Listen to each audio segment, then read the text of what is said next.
Ingabe yami hayi ngiyakuvuma mfowethu. That's right mfowethu, uziphilela i-soft life, wenza izinto ezi-grand mfowethu ngendlela yakho.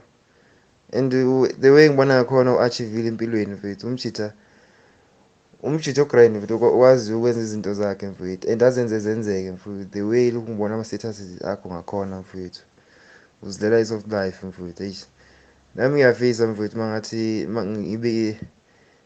ngibe nale mentality yakho mfowethu, angaba right kakhulu. Sanibona njani? Vroms comedian okhulumayo. Kushiwo kumina.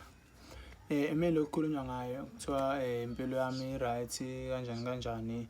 Uyathanda impilo yami, uyafisa ukuba nomqondo wami kanjani kanjani. Ya, ngiyayithanda lento esiyenzayo njengamanje. Ukuyisifiso sami ukuthi kube khona abantu abazokwazi ukuthi bebukele kumina impilo engiyiphilayo. Ukuthi kwenziwa kanjani kanjani kuze kwenzeke. Lento isimpuli kanjena bafethu. Ukuthi mhlawumbe kuzoba khona omunye futhi uzothakafisa nawe ukuthi egcine enza ngendlela engenza ngayo. Ngenza ngendlela yokuthi abantu angibatsheni ukuthi hayi kumele wenze kanje kanje kanje. Phela ngiyenza nje mina bese ngiyethulela umuntu eyibonele yena ukuthi okay lento iyaphumelelisa, iyakwazi ukuthi yenzeke bese eyenza naye ngendlela yakhe. Bakhona-ke abanye bake bengitshene la emhlabeni begcine bengangibhayelanga ko-WhatsApp, Facebook nani TikTok. Khona abafika ku-Facebook.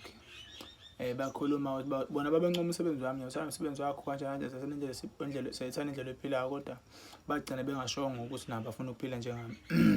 Uba uyibeke yacaca ukuthi hayi yena uyathanda ukuthi enze njengami. Cha, mina bafethu ngumjito grand. Into edala ukuthi ngiphile kanje i-pride anginayo. Ngishaya sonke isipani esivukayo. Mengivuka isipani thizeni ngisishaya ukuthi mhlawumbe khona abafuna kushoda abantu abangaki laphana ngihamba ngiyokwenza. Ufuna abantu abaxovutayo ngiyexova, ufuna abantu abazokwenzani ngiyenza. Ngidayisa ngisho ufish, ngidayisa ngisho into le amagwinya. Ngaye nga-advertise lo munye amagwinya nje akhuphuka ama-customer akhe njani. Wangibona indlela ngibonga ngayo lokho indaba yami naye. Mina bafethu anginankinga, mina bafethu ngiphila yonke impilo. Mengukuthi mhlambe khona okuthandile ngami uvumelekile nawe ungangitshena, ngizokutshena ukuthi yenza kanjani, kodwa nje le mpilo engiyiphilayo ayikho enzima, ilula ukuthi ungabi nayo i-pride. Mina nginomshini wokugunda utshani. Mangabe ngiyogunda lapha kumuzi angibi nankinga. Mekuzokwenza mhlawumbe ngifica intombazane enhle ku-age yami engilokhu ngibuka kamnandi, angibi nankinga.